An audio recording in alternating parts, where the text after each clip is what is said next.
Good morning, students. In the previous lecture, we have discussed what are the cyber crimes and various classification of cybercrime. In this lecture, we will understand what are the need for cyber law. Before making any law and before making any rules and regulation, we must understand what are the need of making those laws and those rules and regulation. So we start understanding some of the theories related to this topic. In today's techno-savvy environment, techno-savvy means where everybody knows the technology and they are using their technology in their way according to their applications. The world is becoming more and more digitally sophisticated. As applications increased, as the technology increased day by day, so the crimes is also involved in that. We can send messages to anyone, so as well as the criminal can bully someone to send messages to everyone. So these are the application as well as crime related to the technology.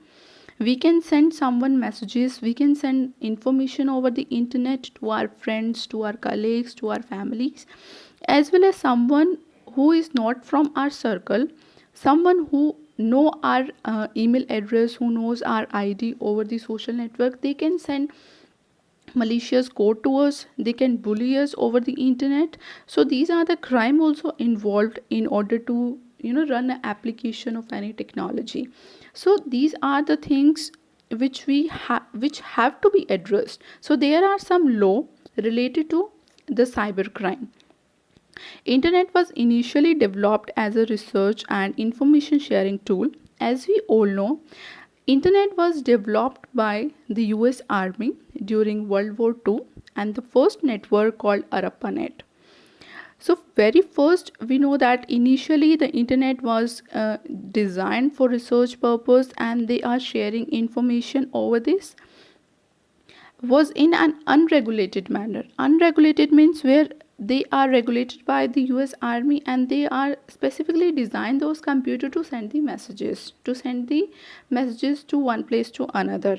But as technology arises, they improved that particular technology so far and the applications are increased day by day. Internet used everywhere now, and what are the applications now? As the time passed, it became more transactional with e-business, electronic business, e-commerce, electronic commerce, e-governance and e-procurement. Here e-procurement means it is an act of obtaining goods or services.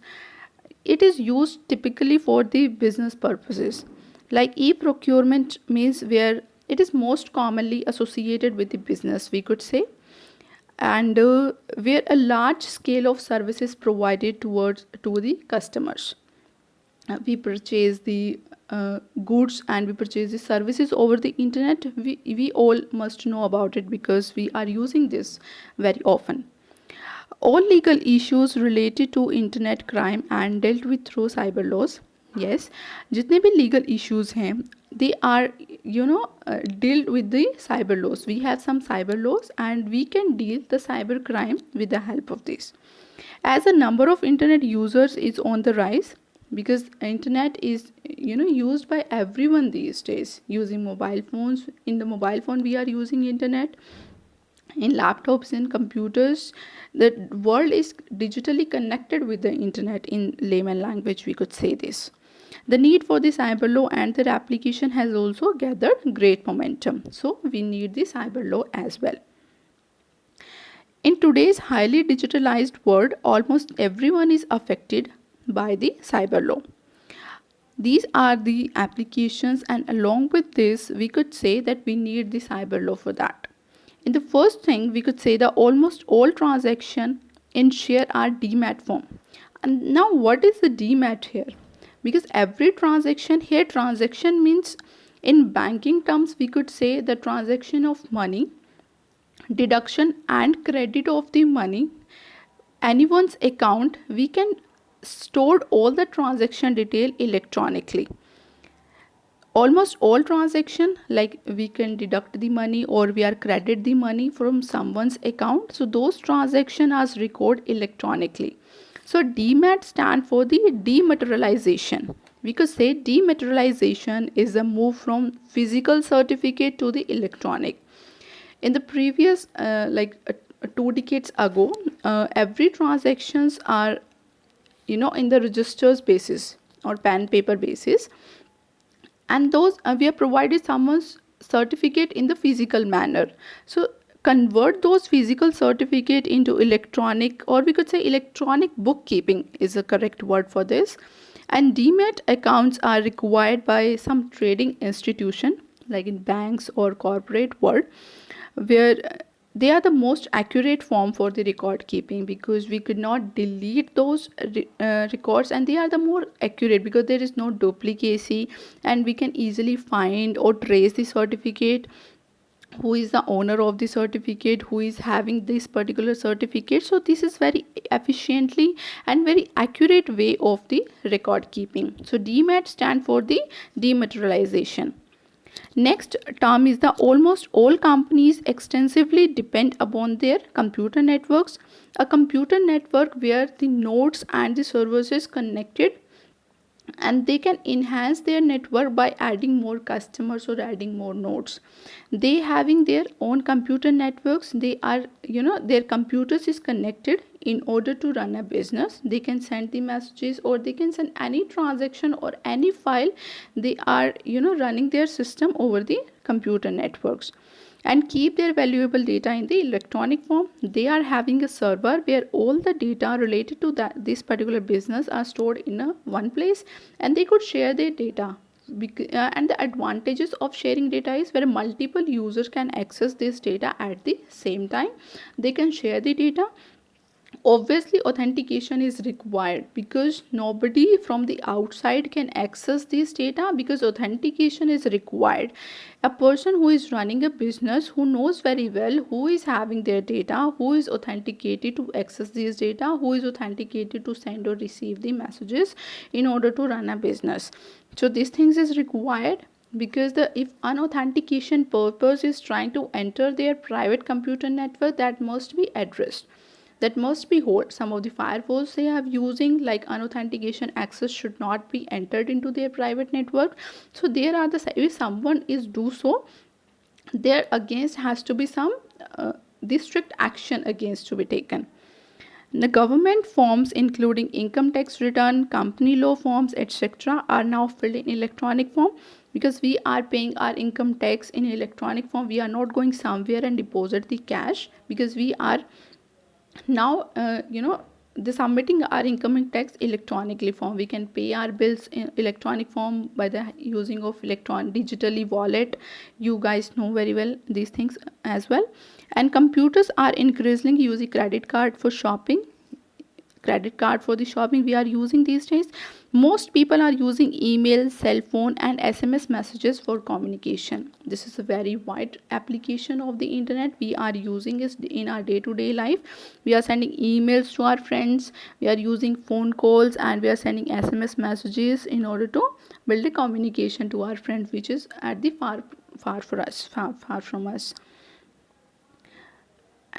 And in the next, we could say that even in non-cybercrime cases, important evidence is found in computers. In the previous lecture, we discussed about these things very thoroughly. That cybercrime is related in which a computer is involved to do a crime, or where computer is a victim. We discussed about this in previous lecture. So even in non-cybercrime cases, important evidence is found in computers, cell phones. For example, in case of divorce, murder, kidnapping, text invention, organized crime, terrorist operations, counterfeit currency, etc. So these are the crimes where the evidence we could find over the mobile phone or computers. Cybercrime cases such as online banking, fraud, online share trading found. This is the categorization between the non-cybercrime and cybercrime. Cybercrime where computer is actively participated, where the computer is victimized, where computer is attacked by the criminal. And in this non-cybercrime cases where the computer is act passively, where computer is not targeted, but computer is used in order to do crime. Cybercrime cases such as the online banking fraud online share trading fraud, source code theft, credit card fraud, text evasion, virus attacks, cyber sabotage, phishing attack, email hijacking, denial of services, hacking, pornography, etc. are becoming common because these are the comes under cybercrime. Digital signature and e-contract are fast replacing conventional method for transacting business. Here digital signature means where we digitally sign our document before sending it to the another person.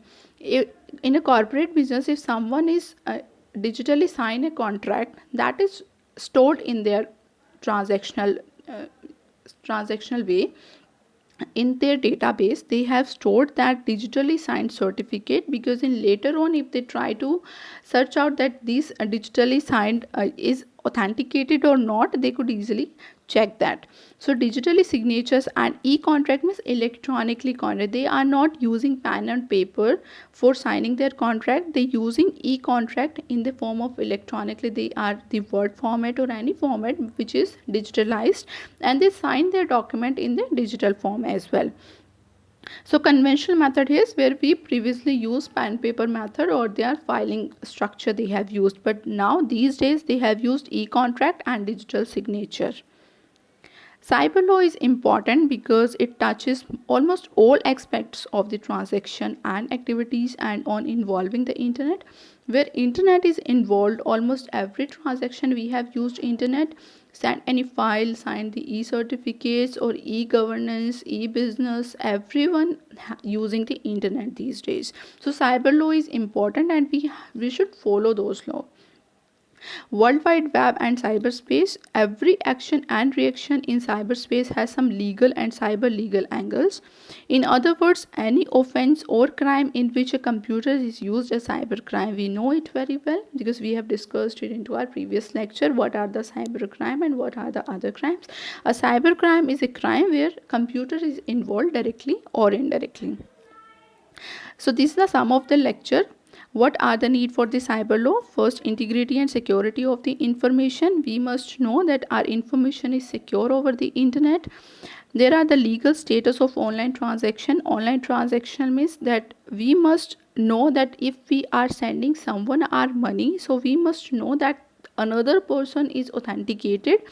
And how we came to know about this? By using the e-certificate or by checking the digital signature or checking the banking status. We must know that the other person is authenticated and we can send the transaction to that, and we can accept the transaction from the authentication purpose only.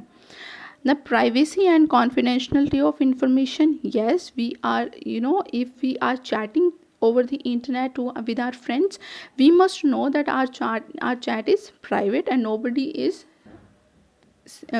hacking our chat, nobody is reading our messages over the internet. This has to be one-to-way communication. Security of the government data. It's like government data is over the internet must be stored, and there must be the security of the government data should be there.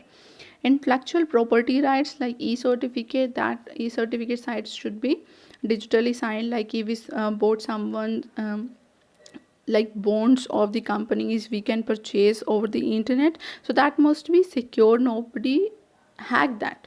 So these are the cyber laws which have to be followed, and integrity and security of the information is the first thing. Then legal status of the online transaction, privacy and the confidentiality of the information, security of government data, and the property rights we have. So these are the sum of the lecture. It is very small topic, need for the cyber law, where you should understand the basic of the cyber crime and why do we need the cyber crime. You should focus in this topic about the application of the internet, because we are using internet in these days everywhere, in the business, education, shopping, doing transaction, or even communication. Everywhere is the internet, and everyone knows where we are follow cyber law. We have to follow the rules and regulations over the internet while we are using these technologies in various applications. So just read out these things carefully, and we will discuss the next topic in the upcoming lecture.